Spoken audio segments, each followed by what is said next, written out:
Hey, everybody. Welcome to episode 2 of the 40 Years and 40 Beers podcast. This is your host, Bob Bain and Joe Massi. Welcome back. How are you?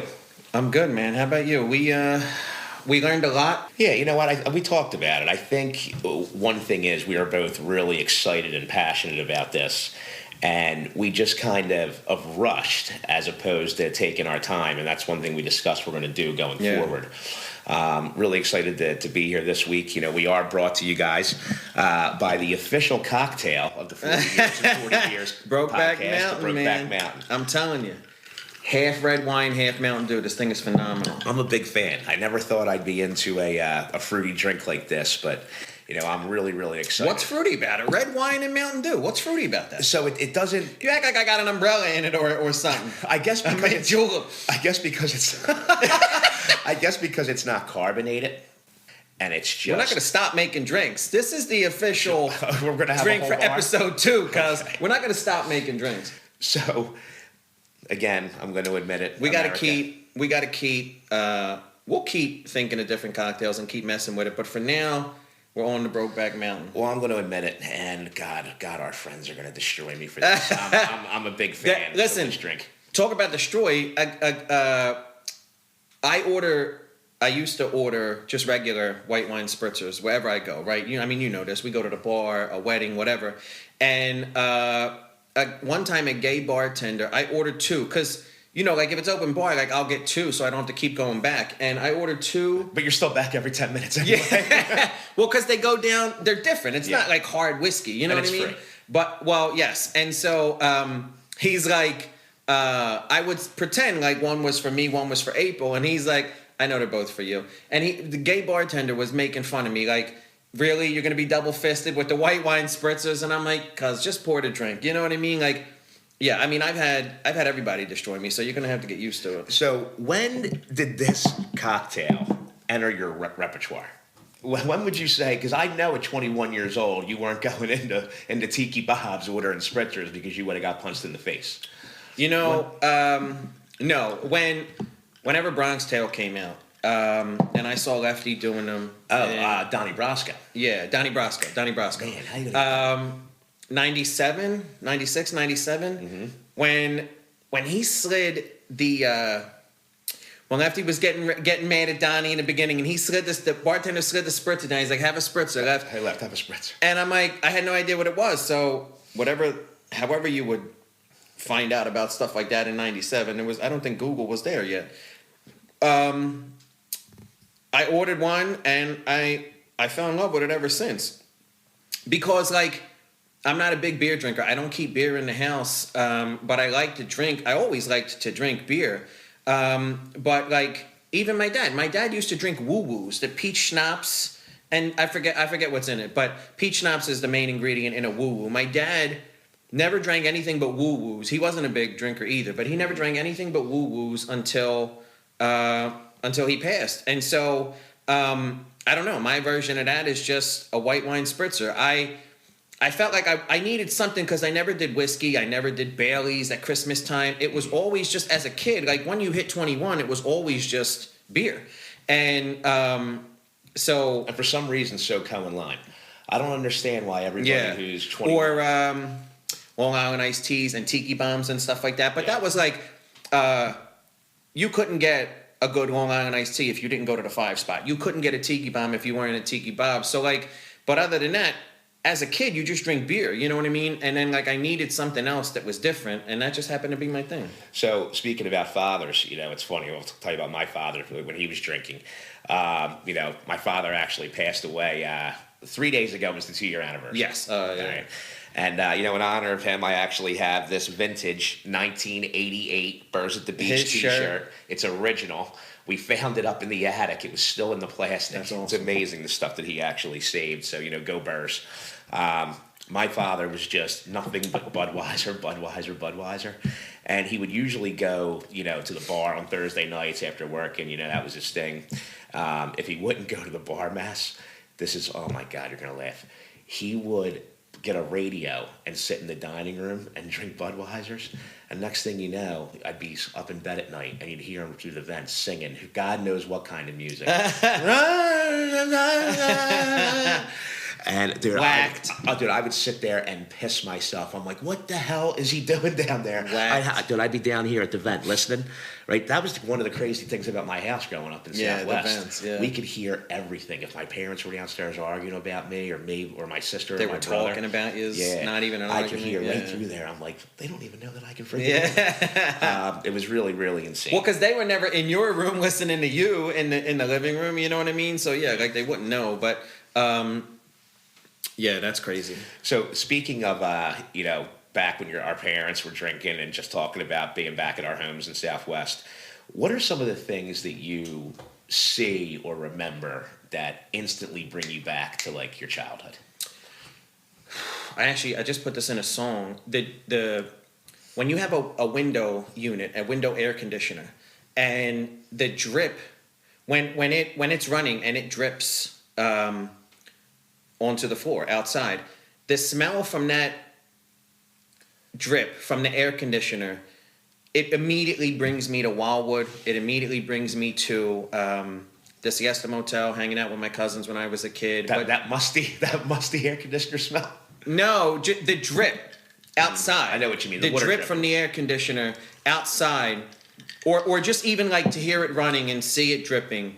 But the smell, the sound of the buzzing when it's running, and like the coils on the back of it or whatever, just that walking by one of them or seeing one of them immediately brings me back to Wildwood, because I could remember walking through the complex of whatever it was, like the motel or whatever, and every room would have one of them. You know what I mean? Like that's one of the big things for me. And then for sure, like different kinds of food over the holidays, or different kinds of things that you see around the house. But one of the big ones that just popped into my head a couple days ago was the drip from the window units. Yeah, see, for me, it's the fresh smell of cut grass, because I grew up right next to Finnegan's Playground.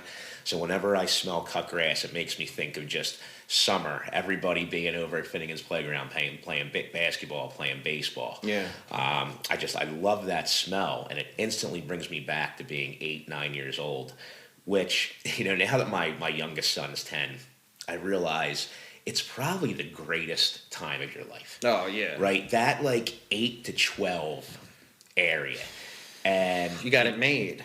You would get up every Saturday. You'd get up. I don't know what you did, but I usually watch Sports Center, right? And then I would get up and go knock on my buddy's door across the street. And we lived on a street called Grover's Avenue, which was wide. It was like Lindbergh Boulevard. Your street was super wide. Yeah, and nobody ever drove. A 4-lane highway. It was unbelievable. Yeah. So then we would play basketball, baseball, hockey, Why was it so big? Were they all like that? So it was weird. It was when they started building the homes in Southwest, it was basically a newer row home block when my father bought it. I think he was actually the original owner. I could be wrong, but I think he may have been the original owner.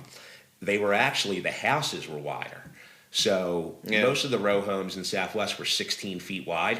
Ours was 24, if you remember. Like, you walked in, it was really, really But wide. I mean, the next street over from Grover's, was it designed identical? No, that's what I'm saying. It was Darrell. That's what I'm saying. So it was back to being like the 14 or 16 That's foot so row weird. homes. Like, it wasn't even confined to like a little area of the city. It was just that street. Yeah, and then, well, you know what? No, because you had Harley behind it, right? And those houses were kind of nice. Like, that's where, who lived back there? I don't know if you would know anybody who lived back there, but, my Uncle Joe, Uncle Mouse, and my Aunt Mary Ann, they lived back there on Dalewitcher, all those houses. It was almost like my street is what started the houses getting bigger. Different in that area. Type of design. I mean? Yeah.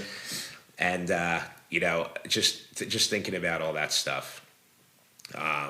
Did you ever go to the Water Ice place up on Elmwood Avenue on 58th and Elmwood? You would walk in and it had all the monster posters. I don't know. I mean, I'm sure I did once or twice. I don't remember it as a thing we did often, but I'm sure I had to be there. What did you guys do a lot when you were a kid? What is something that you remember? My grandmother had a house down the shore, so literally every summer we would spend as much time as we possibly could there.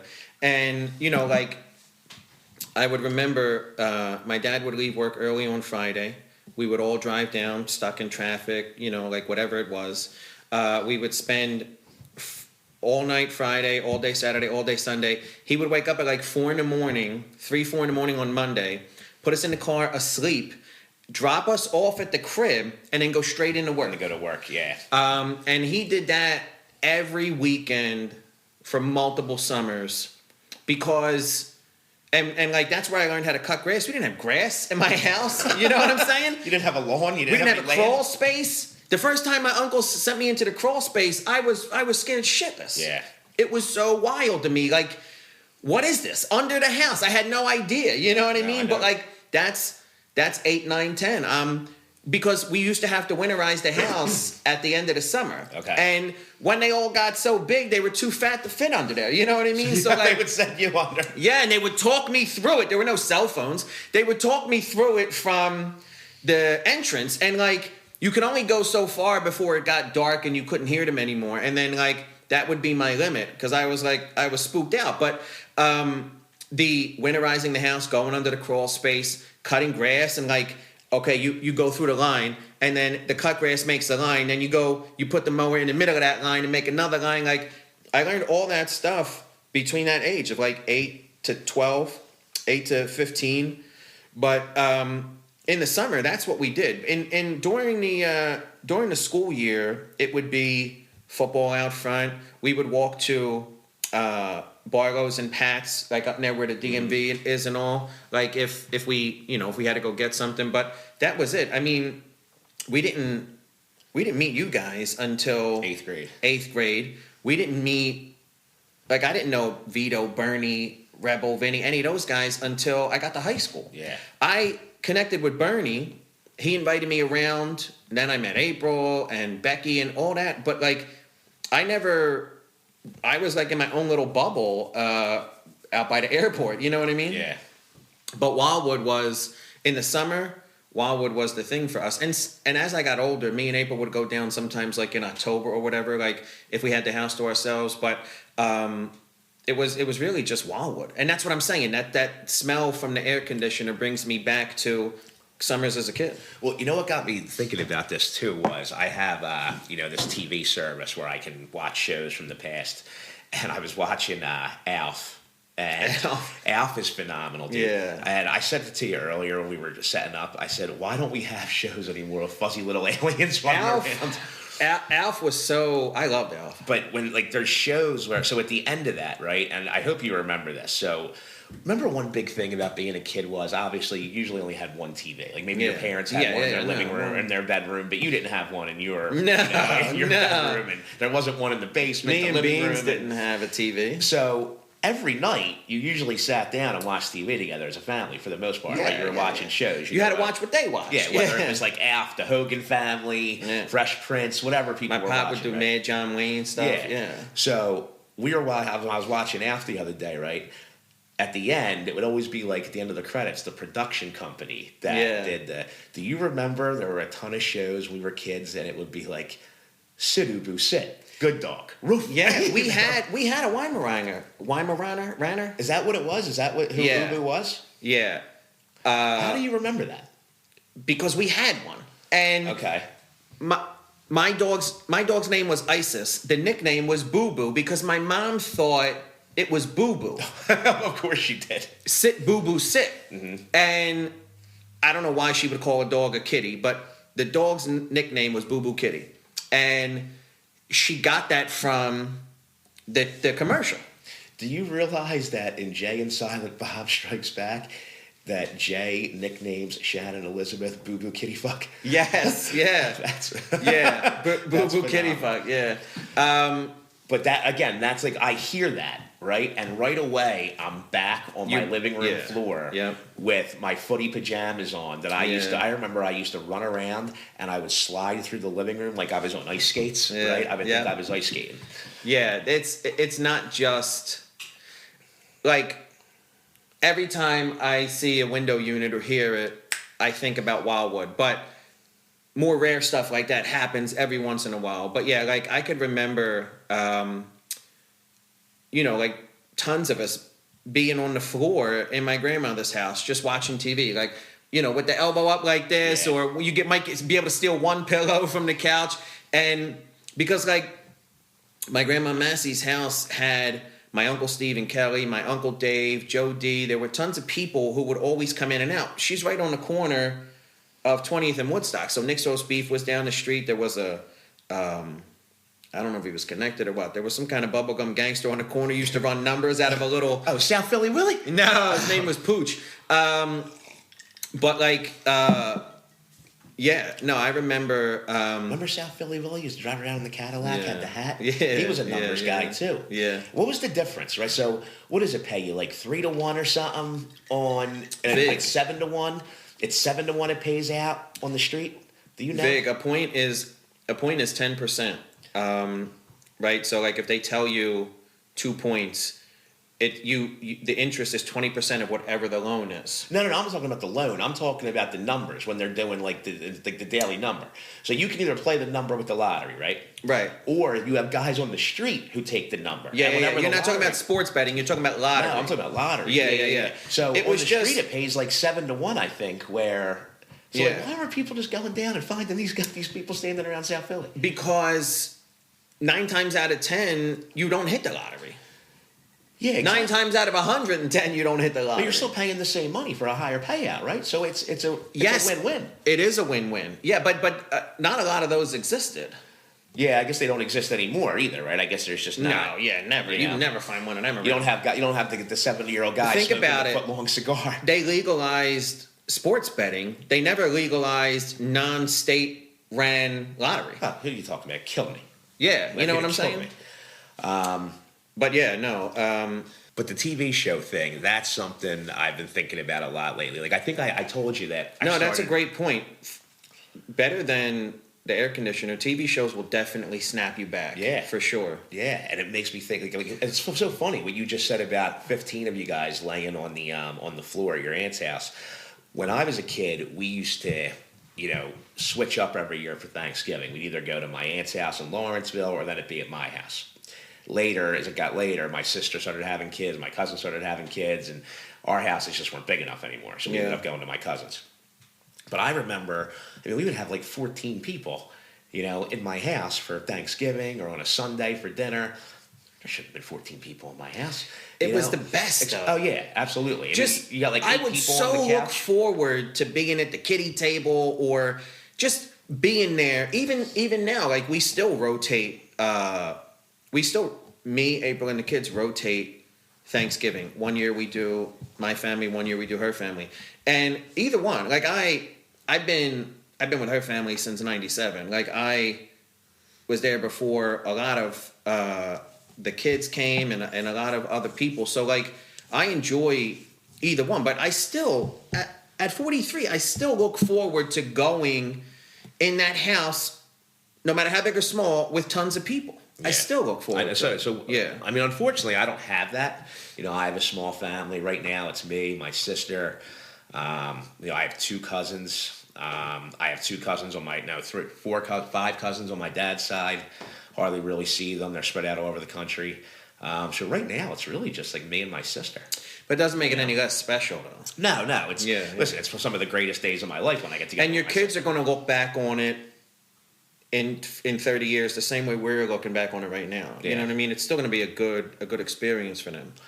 Well, and dude, another thing I was thinking about lately, I don't know why, I've just been nostalgic. Maybe it's because I'm 43 and it's halftime already. You know what I mean? Definitely halftime. So I was thinking, my son's in high school, and I don't think they understand how lucky they are and how much they have the world by the balls. So you get the cell phone, you got the WhatsApp, you got the Snapchat, you got, Instagram.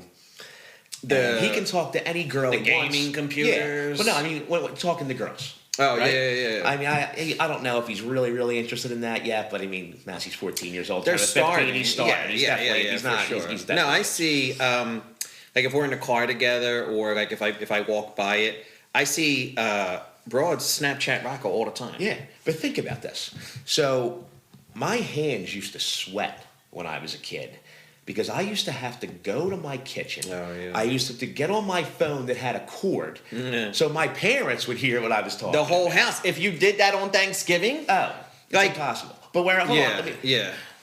I'd have to call and I'd pray that this girl's father didn't answer the phone. Yeah. Our kids are never going to know what that anxiety's like of sitting there going, Mass, they don't know what the anxiety, or sitting there going, hey, excuse me, Mr. Smith, is Jenny home? Or, who are you? Yeah. God forbid he didn't know you, and you had to introduce yourself on the phone. They don't even have to go talk to the girl anymore in that nervous way. It's through Snapchat, and all the awkwardness is done without face-to-face meeting. Well, right? Let's call a spade a spade. You didn't meet that girl randomly. You met her at school. No. I understand that. But so you already met the girl. I'm not saying that, but I still had to go talk to her at school face-to-face, and they don't have to interact with anybody's parents. They don't have to interact with anybody's parents, but I mean... What about picking them up when we got cars? So, didn't you ever have to get out and knock on the door? You can't send a text and say, here. So don't you remember I had an incident and wasn't allowed to drive? I wasn't allowed to drive. I don't even know what you're saying right now. I don't even know what you're saying. So I didn't have to do that in high school. I wasn't allowed to drive until a little bit later. I don't even know what you're saying. What? Yeah, I had when did I meet you? Underage. 8th grade. Yeah. You didn't drive until when? I didn't drive until 20. Get the hell out of here. Who drove you? Yeah. All you guys. Me? Yeah. Bro, I don't remember that at all. Yeah. You weren't allowed by state law to operate a motor vehicle till 21? I had like a work license and stuff like that. What are you talking? Why did we not start off? Why didn't we lead with that? You didn't know that? You're burying the lead, cuz. I probably did when we were kids. I probably forgot about it. Yeah, I mean, I'm thankful. We can't talk about why? I mean, I'll tell you what, it's fine. It's 20 years ago. I'd rather not. I'm a different person now. The names and faces have been changed to protect the innocent. I'm a different No, that's hysterical. Yeah. But I'm saying, like, but you know what that was like, though, even if you weren't able to drive. Yeah. Listen, I remember doing it at proms and stuff because Richie. Oh, that's a whole nother thing. I used to go to all kinds of proms and. I was like, I don't even really know this girl, and now I got to go meet her family. Explain.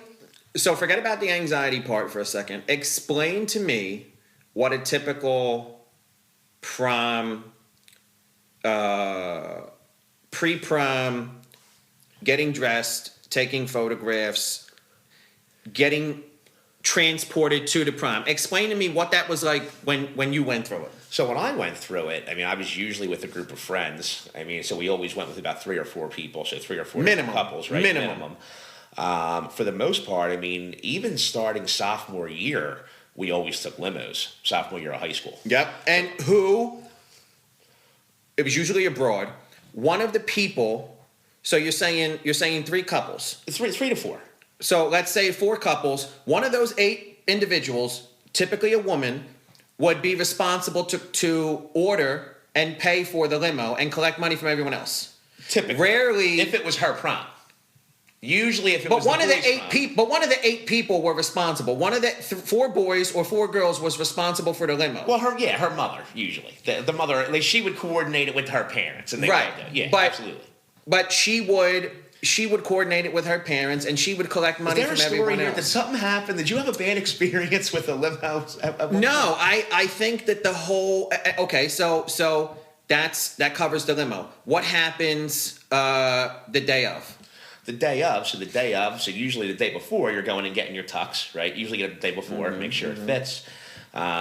You go, I would get dressed at my house. I wouldn't get dressed with anybody else. It wasn't a wedding day. Right. You know what I mean? Yeah. I would get dressed at my house, and depending, like my half, my mom took care of the limo. So the limo came and got me and my date first, and then we went and picked everybody else up, got pictures at everybody's house. Yes. Which, okay. The one thing I don't understand is, right, today the kids got it right. Everybody meets into one spot. I disagree. I'm saying I brought this up because I'm saying we had it right. So so you're saying you're inconveniencing the parents and all, they should just be able to stay home and you should be going to them. No. I'm saying I prefer it our way versus our children's way. So every house had a fucking spread of food. Every house, at least chips and soda. We were Irish. We didn't do that. Well, then maybe that's the difference. If you went to a nice Italian house, maybe there it's some an cheeses Italian out, maybe thing. some prosciutto. We always had a spread, even if we were the first, middle, or last house in that routine. Okay. We always had a spread, and you're right. Everyone's parents were involved. You took pictures at every house, no matter how many people were or were not there, and there was always some way that the parents would share the pictures. So, in other words, if I was the last house, and my parents took the picture with all 8 of us, we would get it to the other parents. You would get an extra one developed. Yes. And, Yeah. You'd have to get it developed. You'd pay for it, and remember so that's another. Remember going to the photo booth or whatever and getting the CVS, and having how to get cool it was when you could get it same day. Yeah. Remember that? Yeah, 1 hour photo. A few moments later. Now Rocco starts doing it, and it's the same thing. We everybody meets in a house. Maybe you take a picture as a group. Excuse me. Maybe you don't. Good luck trying to ask another parent you just met for the first time if they'll take a selfie of you and your kid, and then they all leave. There's like 15 boys. You got to drive them to the dance. They all get out. There's no girls, but there's breathalyzers, and then they all come home. They breathalyze them at the dance? It's crazy, isn't it? Ninth and 10th graders, and then and then all the boys bounce to nifty 50s or something. They may go back to somebody's house. All the girls go somewhere else, and it's like it's so bananas to me how. And maybe it's all connected to what you were saying. Like dinner after. I remember going out to like a national restaurant. Yeah. I got pictures of me and April at Adelphia's after multiple dances. Yeah, that's crazy to me that they just don't. And now, listen, Nick's grade's the same way. I mean, they just had homecoming, and some people went together, but nobody in his group. Very few. Now, I will say, we all met at the high school, took pictures. There were friends who took pictures together. We took pictures with Nick. We took pictures of him before he left, and they all went to the same house. And then we did get this most recent dance. There was they had all 9th and 10th graders. They had like a sit-down dinner and a dance at Anthony's. And we knew the family. We knew some of the other parents involved. So we all met up at the kid's house. But even that, like, we're driving up to the house, and Rocco's like, just drop me off. I'm like, what are you, out of your mind? I got to get a picture, something. Yeah. And he's like, no, I don't think we're doing pictures. I'm like, all right, whatever. I park the car, I walk in with him, and he's giving me the ice grill the whole time. All the boys are standing in the vestibule of the house. I walk right by them. All the parents are in the back room waiting. Take a group shot, take a shot with just your kid, walk out. It was just so cold and different. It's rushed. Yes. Yeah. Rushed. It's impersonal. It's weird. It was just weird. Well, unfortunately, that's the way the world is today, right? I mean, I feel like everything's rushed, right? Everybody lives in their own. That's the post-pandemic version of what we went through. I mean, listen. You don't have, as our boy Sebastian says, remember years ago, people used to come over. You go, hey, come on in. Yeah. Come on in. You want some coffee? Yeah. No, how about some Sanka? My mother would keep the Stella D'Oro for the guests, the Entenmann's. Yeah. The cake you weren't allowed to touch, right? That's for company. It's for company. But he's not joking about that, dog. There was always a long white rectangular box of Entenmann something on the table in my grandmother's house constantly. Yeah, she always had that orange can of Sanka. Yeah. Right? Yeah. That's funny. But no, I agree. Going back to the kids, it's just they don't know what it's like to have to, get up the nerve to call the girl's house and hope that the father doesn't answer and doesn't grill you. Yeah. They're already talking to the girl multiple times on the phone, texting, Snapchat, whatever, before they may even go meet the father. Yeah. And at school, when we were at school, you'd be lucky to get, a 10-minute conversation at recess. Exactly. Lucky to get that. Exactly. You'd have to break up at recess. I remember breaking up. I don't even think... we were kids. Gina DiGiulio. I know. I remember breaking up with her at recess. Everybody's I took her to my sophomore day. rushing. Everybody's rushing. Like, if you say it first, you officially broke up with her. If she says it first, she officially broke up with you. And I'm like, you think about that stuff now, and it's like so silly. But like nowadays, they'll shoot you a text, or just completely ghost you. Yeah, or ghost you. Maybe an email. You might get a subject line, fuck you. might get a presentation. Yeah. But it's just everything is so different. Everything's just technology now. It's one thing that bothers me sometimes is and maybe I'm overthinking it, but I worry, are my kids getting the amount of social interaction that's going to make them well-rounded? Of course not. You know? But it's relative to the generation. If they're all lacking that, or if it's all much less than ours was, then at least they're in the same boat. Yeah. You know what I mean? But no, I don't think that. I mean, you and I have proof they're absolutely not getting the same exposure we had. That's what we just spent the last couple minutes talking about. No, you're right. That's why we talked about it. Yeah. All right. So we come to the conclusion that our kids are fucked. Yeah. Oh well. What are you gonna do? So Have another Brokeback Mountain. Got to tell you this story. So Antoinette's home sick today, and I'm like, "Hey, listen, what are you doing?" She's like, "I'm just gonna lay in bed." I'm like, "If you're looking for something to watch, you got to watch From." And she's like, "What the hell is that?" I'm like, "Listen." She goes, "What's it about?" My response is, Google. Right? So, you think I got time to explain this to you? I don't even know how can you answer that question? how is From? Now, for anybody who doesn't know what From is, and hopefully somebody from will eventually listen to this podcast. Your camera's over there, by the way. From is on MGM Plus. All right. I think you can watch it on Apple TV, but I think MGM Plus is an offshoot of Apple TV. From might be the newest and best show on television, right? Do you agree? I agree. It's top 3. Currently running. Currently running. Currently running. Yeah, Currently running. It's in the top 3 for sure. So Go ahead. Do you or do you not think it's extremely similar to Lost? Just a yes or a no. Then go on what you think. No. No? I don't, because I think because they're the same showrunners, that makes things too obvious. Why would you... Oh, no. I don't mean how it's going to end. I'm saying how it's... What we've currently seen on screen, it's identical to Lost. Well, with the timelines, you mean... How now we know they're bouncing around. Yeah, but it's We don't want to give out any spoilers. Yeah, well, we don't know exactly what's happening there yet. I mean, we really have I'm not saying it's going to end like Lost, but I feel like what we've seen so far, the first 3 seasons of Lost and the first 3 seasons of From, I said it's pretty close. It could have similar tendencies. I mean, the fact is, From is much, much more violent, right? It's extremely violent. You got to remember, Lost was on ABC, cuz. So, but... The humans got into the same altercations that these Nightwalker people are getting into with the regular people, and just like all you really had. Oh, you mean the others versus the regular people? and what Benjamin was his name? Who the little weird guy? I think it was Benjamin. Linus, something. I can't remember. It was so long ago. He's on Prison Break or whatever. Yeah, I know. Yeah, the little squirrely guy. With the spiked hair. Michael Emerson, I think is his real name. But I'm saying like, and just like how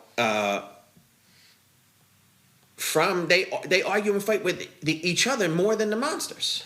Yeah, well, I think that's because they have so much anxiety. I mean, put yourself in that situation. So for anybody who doesn't know, the premise of From is basically people get trapped in this town, and at night, this group of shape-shifting monsters comes out to attack them. They only come out at night.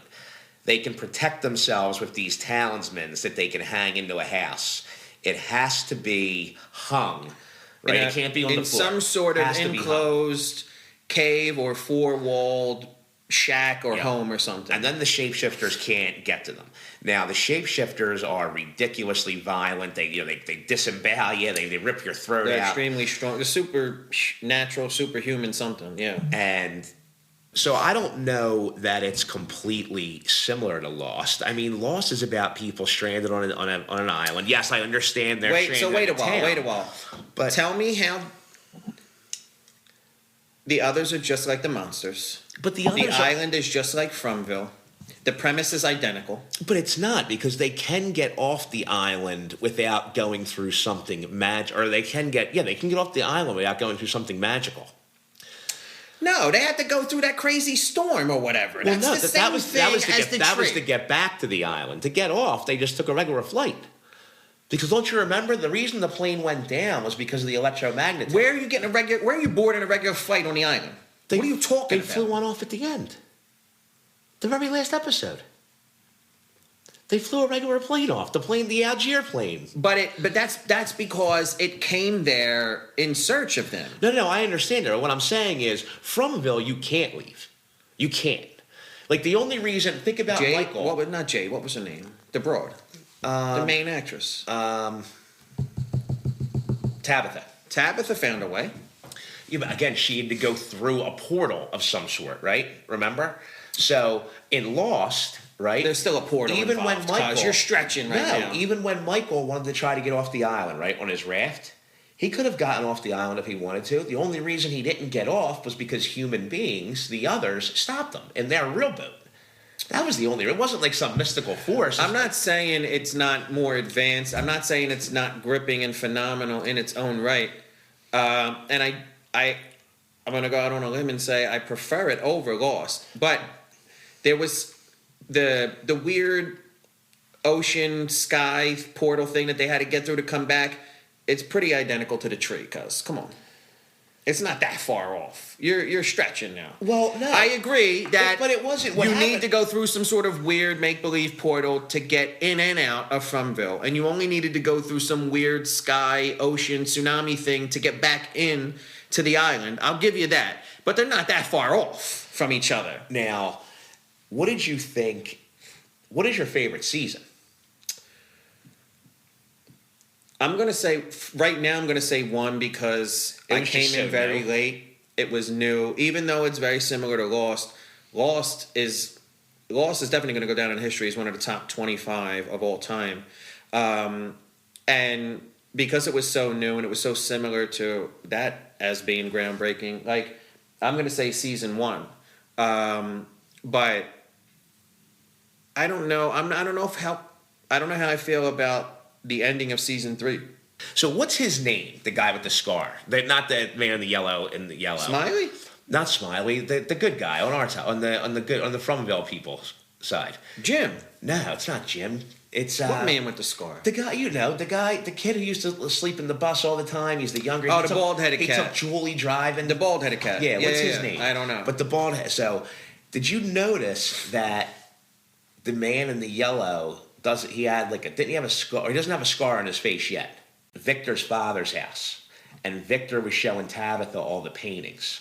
All right, you actually see a painting of the man in yellow. The man in yellow, and he has a big scar on his face. So obviously, when Julie comes back at the end of the finale of episode 3, right? Obviously, when she comes back from wherever she is, you notice her hair's different. She's different. She looks older, right? So does the guy, the Scarface, does he end up becoming the man in yellow in the future? Maybe, but why would he kill Julie's father? He's friends with Julie. Well, because now he's possessed by... Is he possessed or just old? I don't know. From a different timeline or different... I don't know what you would dimension. It's obvious that they have... The creatures have something for him. Because remember, they said to the sheriff, they said, hey, leave him with us, and here's the keys to the ambulance. They didn't kill him. Then they left him alive on the hood of the ambulance for them to see from the window. Exactly. He was one of the 3 who got possessed, and wrapped up in the weird castle with chains and stuff like that. No, I mean, for sure, I could buy that. But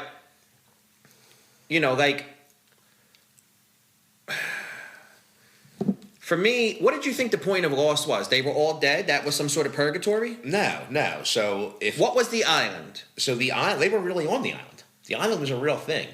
But at the end, they were all dead. At the end, they were all dead. How'd they die? They all died at different times.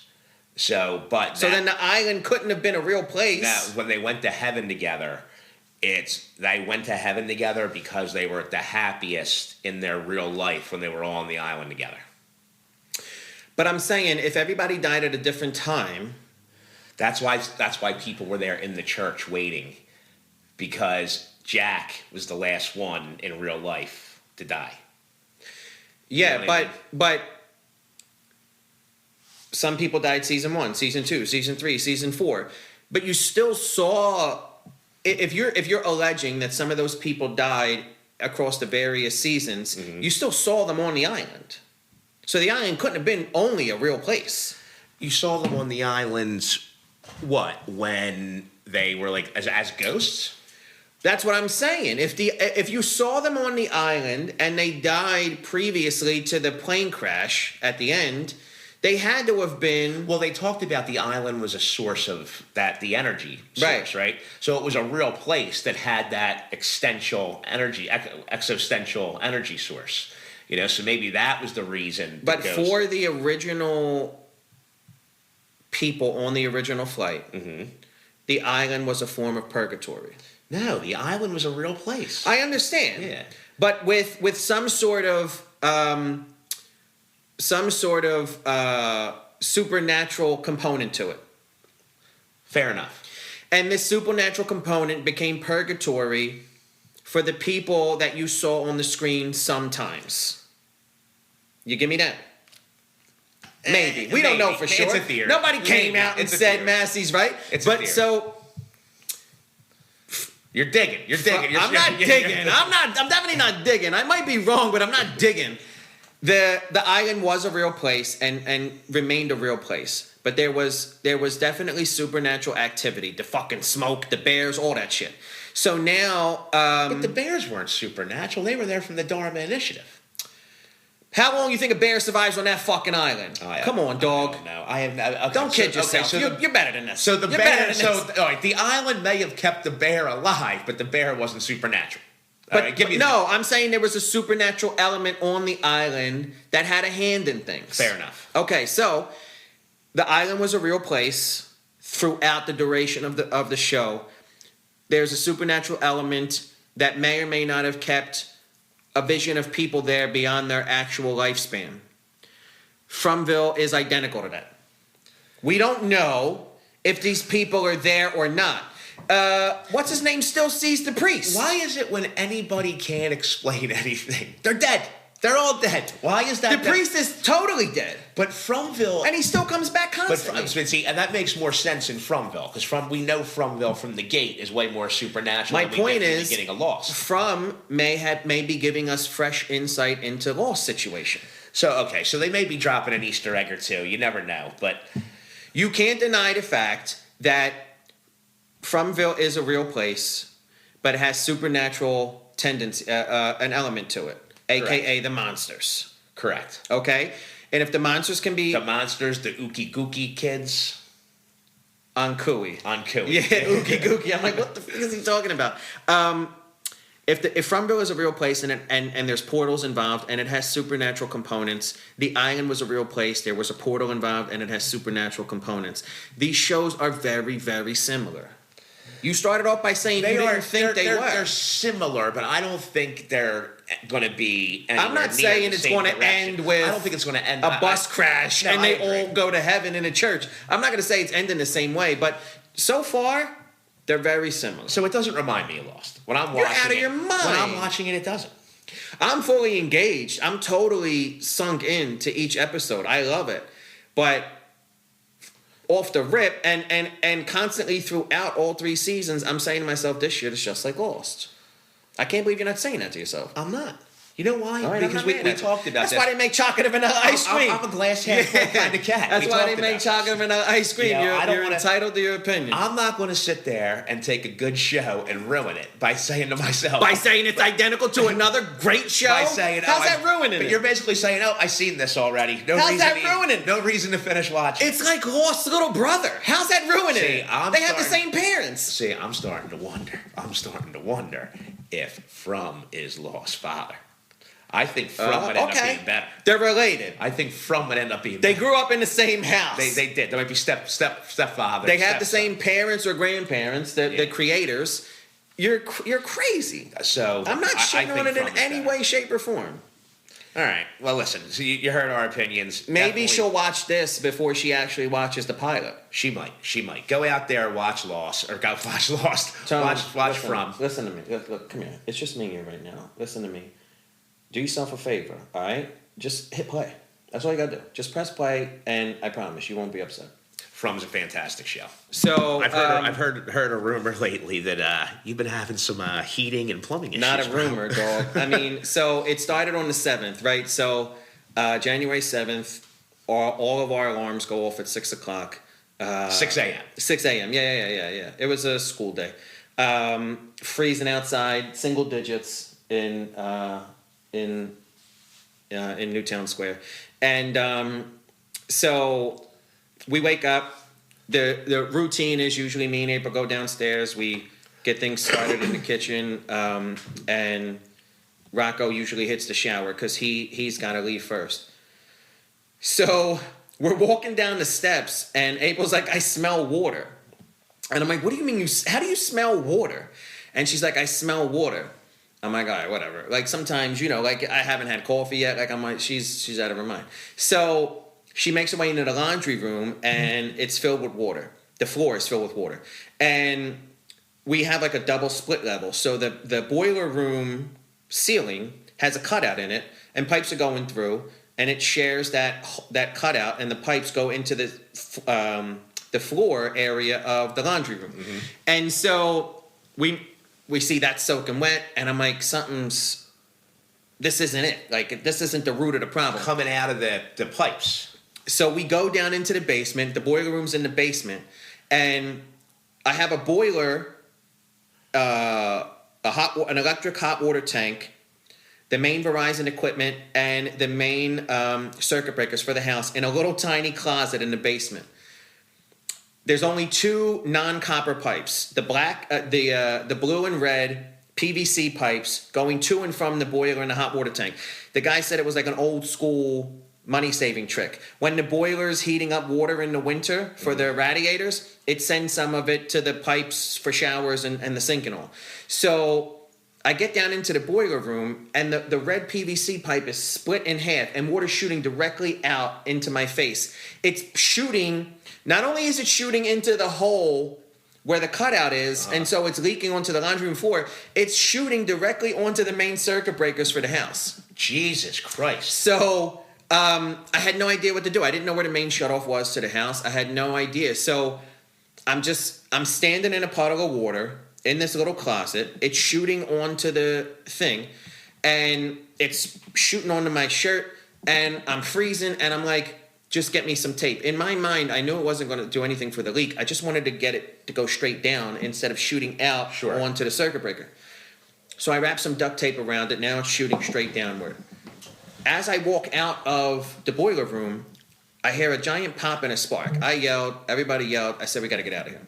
So April takes the kids to her mom's. We call them out of school. I'm in the car in the driveway. I call 911 because I'm saying to myself, I don't know where the main shutoff is, like an idiot. Like, I'm embarrassed to admit that, but like, I'll never make that mistake again, and I'll never enter into any other home without finding it immediately. Yeah. But I said, I don't know where the main shutoff is, and if that spark escalates, there's going to be a fire anyway. Absolutely. So I call the fire department, and I'm like, this is probably not a legit thing. She's like, I'll make that decision. And I tell her everything that happened. They came 5 seconds later, and so they get down in there, they're looking at everything. The guy's filming it.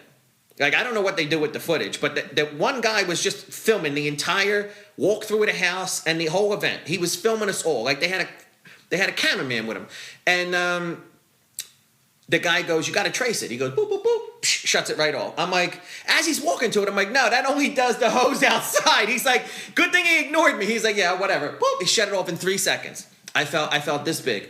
So he's like, dog, if you don't do this for a living, if you're not told or you don't know to ask, like, you'll never not ask again. You know what I mean? But he's like, don't sweat it. So they leave and called a plumber, called an electrician, called carpet guys. So, wait a minute. I just realized the firefighters just came out to shut your freaking water off for you. What? No.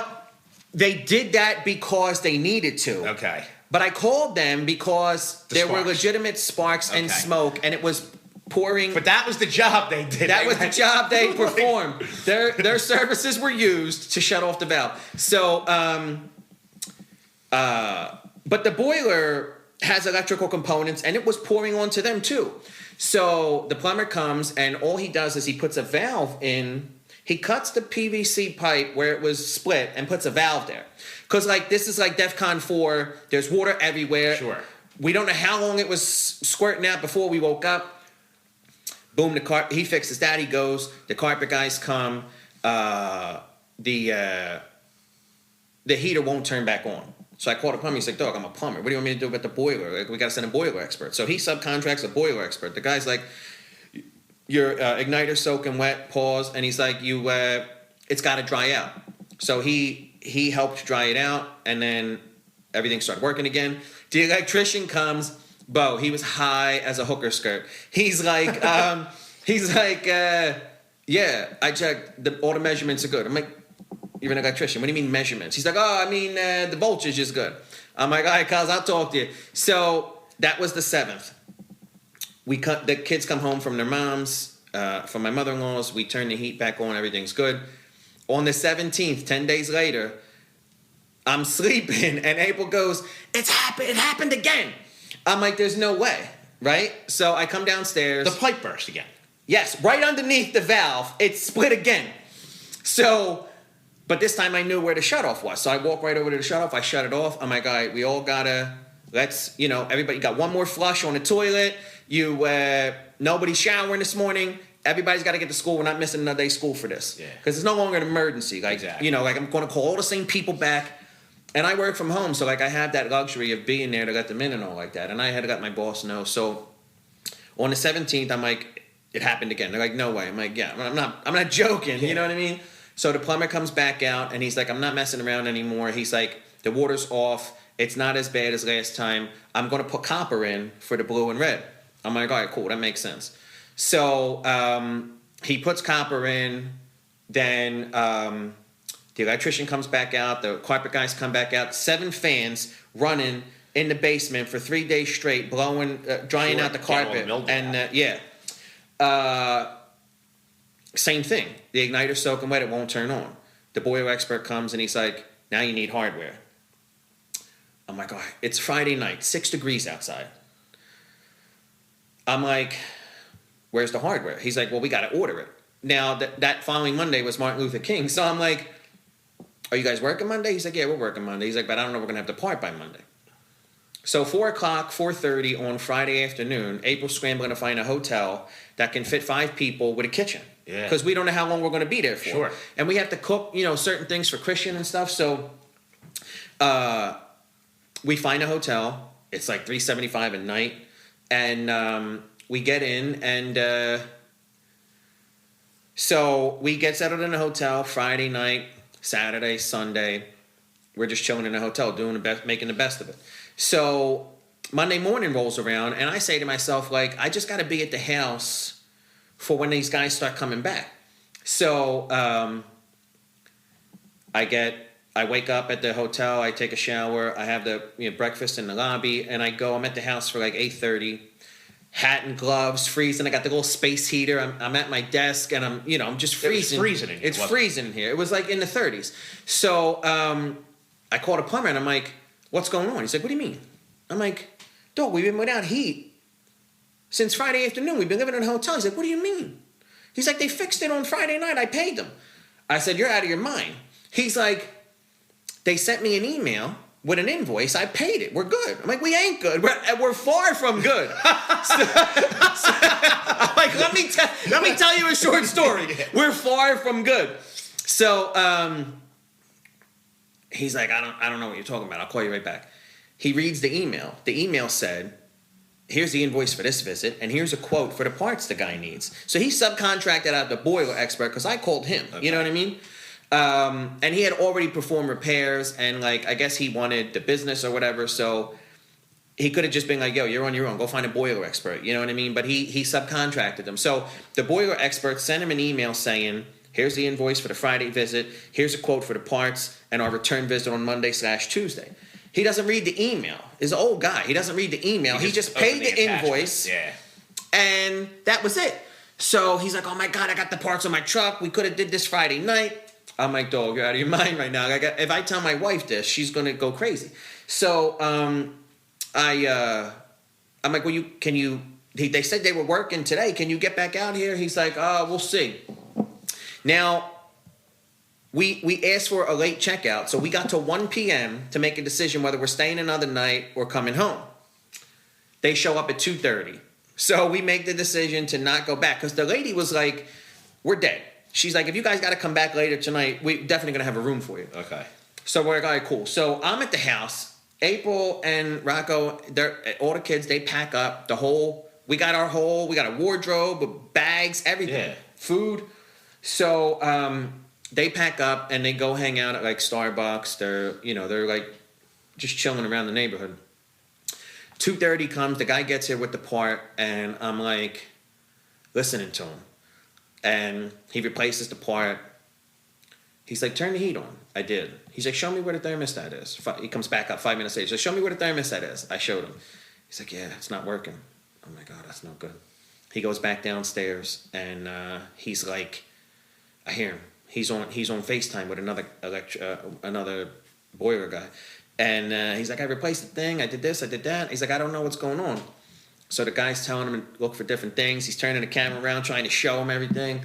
And then I hear it kick in. And he's like, oh, that was it. So the best part, if the fact that the parts were on the guy's truck since Friday night and we never needed the hotel or never needed to leave our home wasn't enough, the guy says this wire was unplugged. And he doesn't think we actually needed any new parts. It was just this one wire was unplugged. So when he replaced the igniter or the control arm or whatever they called it, nothing happened. Him and the other guy are troubleshooting. They're looking all over the place, and they found this wire was loose. They put the wire back in, and the system turned right back on. So my guess is between the 7th and the 17th, I had 2 different plumbers, multiple boiler expert visits, the electrician, the fans were blowing all over the place, in and out of the closet. My guess is somebody bumped into this thing. I could have even done it. Could have been you. Could have stepped on it or something. He plugs the wire back in. Boom. So now it's 3 o'clock, 3:30. I tell them the heat is back on, but it's 6 degrees outside. So this heat's got to go from 30 to 70. You know what I'm saying? It ran all night, bro. It ran all night long, but it probably would have ran all night long anyway under those conditions, but it ran all night long. April doesn't bring the kids back until it's like in the high 50s. But we're still like in hoodies, blankets and stuff. Mm-hmm. So that was Martin Luther King evening. Then a couple days later, I'd have to check my messages when I sent it in the family group chat. A couple days later, it happened again. I go down there and there's water everywhere. But it's none of the components are leaking, and the heat and hot water are still running. So I'm looking around, and there's like a release valve that comes off of the side, I guess, for when there's too much pressure in the system. It bleeds it, bleeds it out onto the floor. So he comes back and he's like, it can only hold 30 pounds of water. It's been going through a lot with all these fixes and the leaks and stuff, and the release valve got overloaded with pressure, I guess more than 2-3 pounds, whatever it was, and the gallons of water, and it just dumped it out onto the floor. So now I got to call the carpet guys back for a third time. Oh my God, dude! I'm still waiting today. Hopefully, in an hour, they're going to come and replace the release valve. But my Uncle Steve, I was talking to Uncle Steve, and he was telling me that the release valve and the pressure could have been the issue all along, because that's probably what split the hot pipe in the first place. Probably. So that was my... well, that's a horrible experience. We were in the hotel. Oh, and then when we're in the hotel, the alarm 2 false alarms in the hotel. Fire alarms? Fire alarms. The first one was 6 a.m. The alarm inside the room went off. It scared the daylights out of us. We all rush outside. I go downstairs. The guy's like, false alarm. And then later that night, it went off, but it was like a different alarm that was like in the hallway or in like near the elevator. And so we heard it, but it wasn't like blaring like directly under our beds. Mm-hmm. So yeah, it was a whole from the 7th until hopefully tonight.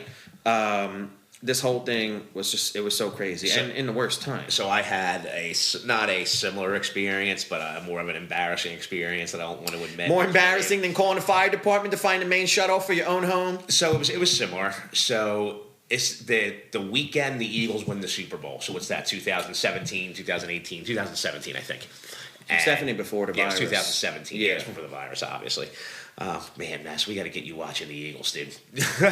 I watched it. was 2017 season, I was at that game. season. No, I was at the banner hanging the first game next season. Okay. Me and my Uncle Steve went. Were you? Yeah. So, Nick the Bear got us tickets. So it's the Thursday night before we're leaving. All right, we leave on Friday. Leaving for what? To go up the mountains. Oh yeah. Okay. So we for like 3 or 4 years we'd be renting a house up the mountains on Super Bowl weekend. So we got one for the Eagles. Yeah. A bunch of people or just it your was family? a bunch of people who Nick was friends with, like their people's Parents and sons. stuff? Yeah, Yeah. so we would all go up. The kids would get to hang out. That's We would cool. all A hang bunch out of all you. Yeah, weekend. that's We'd go awesome. tubing. So it's Thursday night and the car's packed and it's like 13 degrees. Well, it's like 2 o'clock in the morning. And all of a sudden, you hear this banging on the door, like somebody's kicking the door. Of the mountain house? No, of my house on Thursday night. Yo, you didn't get there yet. It's the night before we leave. The night before. So banging, banging, banging. And we're like, what the hell is that? Antoinette runs down, and it's the Ridley police. I'm like, I'm like, I don't know what's going on. I'm like, in my mind, I'm like, you got a little something tucked do I away have for a the warrant or trip. anything? Like, what's going on? It's that. What were you jammed up for? You couldn't drive when you were a kid. No, It's coming that back. was all taken care of. So, long story short, he's kicking in the door. What did he say and when you opened Antoinette up? runs down. She opens the door and he's like, turn your fucking water off. He's like, your hose bib burst in the cold. Dude, the entire street was frozen.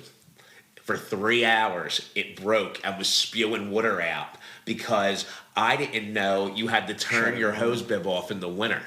So when he comes down, I hear him. I'm down the steps. He's like, you got to shut your water off. She's like, I don't know where it is. She says, I don't know where it is. He goes, I'll come in. I come running down. I'm like, no, you won't. I got it. I go running downstairs in the basement. I turn the water off. Dude, then I look outside. My driveway is a sheet of ice. The entire street from my house, probably down Where were you at? 20 Where were you houses. living at this point? We were in Ridley on Hood Road in Swarthmore Avenue. So, worst part is I'm going to work the next day, right? Because we leave for the mountains. But this is right 2 from work. a.m. Oh yeah, this is 2 a.m. Yeah. So I get up, I go to work because I had to be in work on time that day. Anson had to be in work on time. Yeah, you just I have to early. call my brother and my father, who's freaking 73 years old at the time, 72. And I'm like, Dad, listen, I don't want to get sued. God forbid. I'm like, can you please go down and throw ice or salt down on my patio and my driveway and my sidewalk?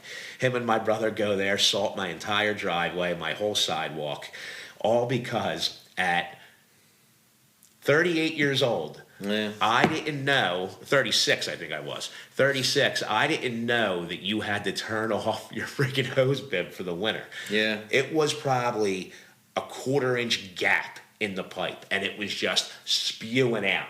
5 degrees outside, spewing out. It was amazing. I don't know if it was that dramatic, but it happened to my sister-in-law Jen, and we just knew, like, from it happening to her, that's something you need to do when the weather starts to get cold. But yeah, same thing. If you don't know, if that didn't happen, that could have been our situation here. If you don't know, like, that's the thing. Like, even with, we both grew up with fathers, we both grew up with brothers, like uncles. Even at that, somebody's not walking you through the house with this giant checklist, like, find the main shutoff valve. Is there an extinguisher? Are your carbon monoxide? We were just talking about this the other day. Are your carbon monoxide joins low enough so that they go off before it hits your bed? Exactly. Whatever. Like, there's nobody walking you through all that. Which That's what they should be teaching in high school. so I have a topic. We don't have to get into it this time, but we'll do a little teaser.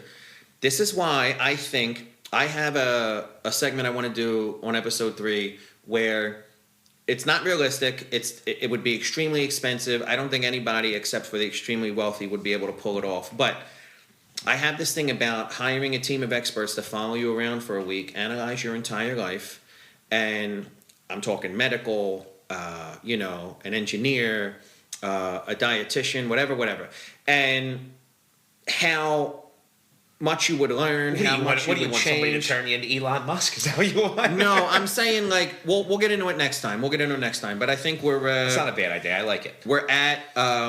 But it's a great. What happened to you? What happened to me? That lack of knowledge, the embarrassment.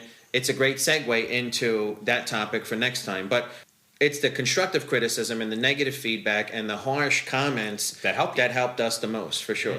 So, thank you, everybody. All We right, Mo. appreciate you guys listening to episode 2, and we plan on sending this out on 2/7/25.